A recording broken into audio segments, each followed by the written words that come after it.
శ్రీ గురుభ్యో నమః. సదాశివసమారంభాం శంకరాచార్య మధ్యమాం అస్మదాచార్య పర్యంతాం వందే గురు పరంపరాం. ఒకానొక దుష్టశక్తి ఒక అమ్మాయిని ఆవహించి బాధ పెడుతూ ఉండేది. ఆమె కూర్చొని ఉంటే ఆమె భుజములను నొక్కిపెట్టేది. ఆమె పరుగెడితే ఆమెను తరిమేది. దీనివల్ల రాత్రిపూట ఆమెకు నిద్ర ఉండేది కాదు.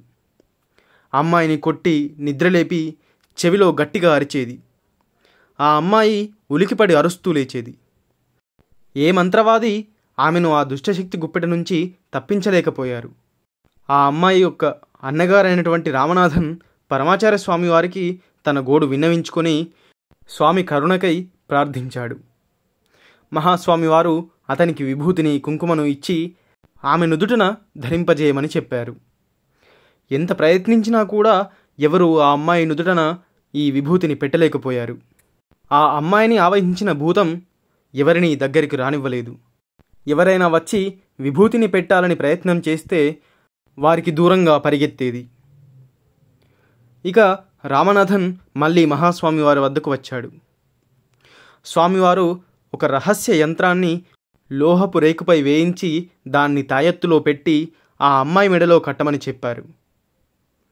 రామనాథన్ వ్యయ ప్రయాసల కోర్చి ఎలాగోలా ఈసారి తన చెల్లికి ఆ తాయెత్తును కట్టగలిగాడు. ఆ క్షణం నుంచి ఆ అమ్మాయి త్వరగా కోలుకొని సంపూర్ణ స్వస్థురాలైంది. ఆ అమ్మాయి చాలా ఆనందంగా నా తల మీద నుంచి నన్ను అదిమిపెడుతున్న ఒక పెద్ద పర్వతమంత భారం తీసేసినట్టు అయింది అని వారి అన్నయ్యతో చెప్పుకుంది. తరువాత ఆ అమ్మాయి జీవితం చక్కగా పెళ్ళయి భర్త పిల్లలతో చాలా ఆనందంగా ఉంది. ఇదంతా కేవలం పరమాచార్య స్వామి వారి కృప వల్ల మాత్రమే జరిగింది. శివుడు భూతనాథుడు, అలాగే మన పరమాచార్య స్వామి వారు కూడా. వారి పాద పద్మములపై నమ్మకం ఉంచి మనం ఒక్కసారి ప్రార్థించినా ఎలాంటి సమస్యకైనా తప్పక పరిష్కారం చూపిస్తారు. అపార కరుణాసింధుం జ్ఞానదం శాంతరూపిణం శ్రీ చంద్రశేఖర గురుం ప్రణమామి ముదాన్వహం. సర్వం శ్రీ గురుదివ్య చరణారవిందార్పణమస్తు. స్వస్తి.